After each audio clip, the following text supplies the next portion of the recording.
South ఇండియాలోనే అతి తక్కువ ధరలకే నాణ్యమైన రత్నాలని అందించే ఏకైక సంస్థ 6JVR.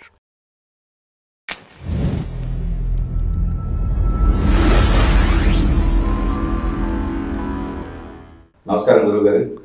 హరే కృష్ణ నాన్న.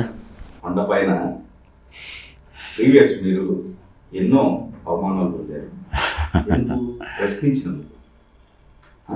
మతం పైన దుష్ప్రచారాలు కావచ్చు, అన్య మతస్థులు రకరకాల యాక్టివిటీస్ కావచ్చు, వీటన్నిటిని ప్రశ్నించారని చెప్పేసి అవమానాలు పడ్డారు. తర్వాత ఆల్రెడీ వాళ్ళ వెబ్సైట్లో కూడా రాకూడదనేది అనుకుంటా. అది కూడా చూశారు మీరు. అమ్మాయి అడిగింది కదా, నాకు కూడా తెలీదు. అదే ఇవన్నీ చూసిన తర్వాత ఇప్పుడు నూతనంగా ఏర్పడిన ఈ పాలక మండలి ఎలా అనిపిస్తుంది మీకు? నిన్న ఈ టైంలో చైర్మన్ గారితో అలా పక్కన కూర్చుని బోల్డ్ అనే విషయాలు నవ్వుతూ మాట్లాడుకున్నాం. తిరుమల విషయాలే. అంటే తేడా కోసం చెప్తున్నా. అప్పుడుండే తేడాగాళ్ళకి ఇప్పుడున్న తేడాకి తేడా చెప్తున్నా. అప్పుడు గోవిందనామం చెప్పిస్తేనే ఎవడో ఒక పనికి మాలిన వాడు అడ్డుకుని ఎక్కడ చెప్పకూడదని ఇలా రకరకాలుగా వాళ్ళ బిహేవియర్లు జరగడం జరిగింది.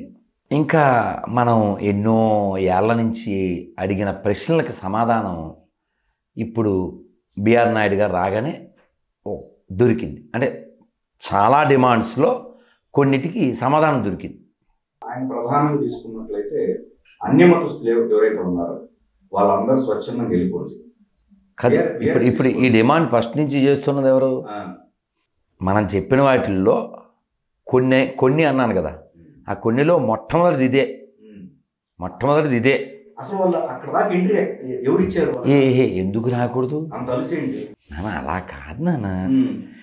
ఇది అలుసుకు సంబంధించిందో పులుసుకు సంబంధించిందో కాదు, వ్యవస్థలో ఉన్న లోపాలు, నైతికత లేకపోవడం. ఇప్పుడు వాడు క్రిస్టియన్గా మారిన తర్వాత మొరాలిటీ అనే దానికి సంబంధం లేని నేమ్సిక్ స్పిరిచువాలిటీ. అది మొరాలిటీ లేకుండా స్పిరిచువాలిటీ అనేది అసలు కుదరదు. వాడు అంటే ఒక ఇన్స్పెక్టర్ చెప్పాడు నాకు, సిఐ ఇంటెలిజెన్స్ డిపార్ట్మెంట్లో ఉన్నప్పుడు వీళ్ళ ఇంటికి చెక్ చేయడానికి వెళ్ళాలి. ఈయన వస్తాడు అని తెలియగానే వాడు అక్కడ ఆ పీస్ బొమ్మలు అవి తీసేసి రాముడు కృష్ణుడు వెంకటేశ్వర అని పెట్టేస్తాడు. ఈయన వెళ్ళాక మళ్ళీ ఏది పెడతాడు. ఏంటది? చీటింగ్ కదా, చీటింగ్.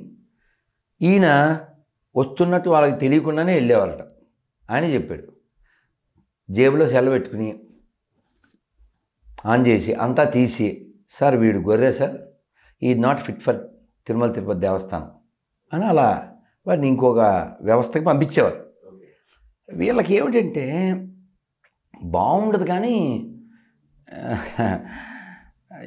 వీళ్ళు భర్త తెచ్చే చీర, పండ్లు, పూలు, పౌడర్ అన్నీ కావాలి, వ్యవహారం వేరే వాళ్ళతో అన్నట్టుగా.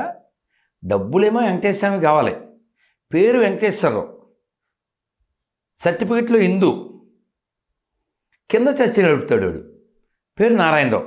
మేము పట్టించాం, వీడియోలు కూడా ఉన్నాయి. ఇక్కడ ప్రాబ్లం నైతికత లేకపోవడం. నైతికత ఎలా వస్తుంది? నేర్పిస్తే వస్తుంది. ఒకటి నీకుండే నీతి వలన వస్తుంది, లేదు రెండు భయం వలన వస్తుంది. అందుకే నేను చైర్మన్ గారికి మేము చాలా సూచనలు చేశాం. మేము చేసిన సూచనలో ఒక ముఖ్యమైనది ఏంటంటే, మీరు బాగా ఇది హైలైట్ కావాల్సిన విషయం. ఇప్పుడు భాస్కరు ఆఫీస్కి వెళ్తాడు, లోపలికి ఎలా ఎంటర్ అవుతాడు? స్వైప్ చేస్తాడు. అంతకుముందు ఐవరీ సార్ ఏంటి సార్, ఐవర్ ఏమంటే తంబ కాకుండా కళ్ళతో కూడా ఐవరీష్ ఏదో అనేవారు కదా. సో నేను చైర్మన్ గారికి ఏం చెప్పానంటే, ఎనీ టీటీడీ ఎంప్లాయ్ వాడు ఆఫీసులోకి రావాలంటే అక్కడ ఫేస్ డిటెక్టర్ పెట్టాలి, వాయిస్ డిటెక్టర్ పెట్టాలి, నమో వెంకటేశాయ అనాలి, ముఖాన తెలక ఉండాలి. ఎవరు సొమ్ము తింటున్నాను? మరి ఆయనకి లాయల్గా ఉండాలిగా. అదేదో కామన్ ప్లేస్ కాదుగా, స్పిరిచువల్ ప్లేస్ కదా. నీకు సొమ్ము ఎక్కడి నుంచి వస్తుంది? జీతం ఎక్కడి నుంచి వస్తుంది? ముడుపులు కట్టుకుని భక్తులు తెచ్చిచ్చిన కర్మఫలం కదా. సో కాబట్టి you have to be loyal చెప్పాను వారితో. శ్రీవారికి బ్యాక్ సైడ్ అసలు ఆ చెత్త ఒక కొండలాగా పేర్చారు. అదే అన్నారు, గురూజీ మీకు తెలియదు ఇంకో కొండ ఉందని. ఏంటి ఏమంటున్నారు ఈయన? చెత్త కొండ ఉందా? అంత పెట్టారు వాళ్ళు, నాకు తెలియదు ఇదంతా, 3 నెలల్లో ఖాళీ చేయాలని చెప్పి అన్నారు. అది ఇక్కడ ఒక అంటే చాలా పాయింట్స్ బోర్డు మీటింగ్లో వచ్చి ఉండొచ్చు, బట్ బాగా ముఖ్యమైనవి. మొట్టమొదటిది, హిందువులు మాత్రమే తిరుమల తిరుపతి దేవస్థానంలో పనిచేయాలనే ఎంతోమంది, నేను కనబడకుండా ఎన్నో కోట్ల మంది కోరుకున్నారు. నిన్న వెళ్ళినప్పుడు వారికి మేము ఒక అప్రిషియేషన్లో ఏమన్నామంటే, కోట్ల మంది కొండలు రాయని భక్తులకు కొండంత ఆనందాన్ని ఇచ్చిన మీకు జై భవ విజయీ భవ ఆయుష్మాన్ భవ అని చెప్పాను. ఓకే, అంటే మాల వేస్తుంటే ఎందుకు గురూజీ అంటే చెప్పామన్నమాట. సో 2 చెత్తల్ని నిర్మూలించడానికి నాయుడు గారు సంకల్పించారు. మొదటి ఈ చీటింగ్ చెత్త, C for cheating, C for Christian, whatever it may be, ఈ చెత్త తీసేయడం. ఇప్పుడు వాళ్ళ పొట్ట కొట్టడం కాన్సెప్ట్ కాదు, అవును, మోసం కదా. ఇప్పుడు నువ్వు బతకడానికి 25,000 కావాలి, ఫర్ ఎగ్జాంపుల్ నువ్వు టైపిస్ట్వి, ఆ టైప్ పని తిరుమల తిరుపతి దేవస్థానంలో చేయాలని ఏం లేదుగా. నువ్వు మోసం చేసుకుంటూ ఇంకో చోట వెళ్ళు. సో నైతికత లేకపోవడం అన్ని సమస్యలకు కారణం. నైతికత ఎందుకు లేదు?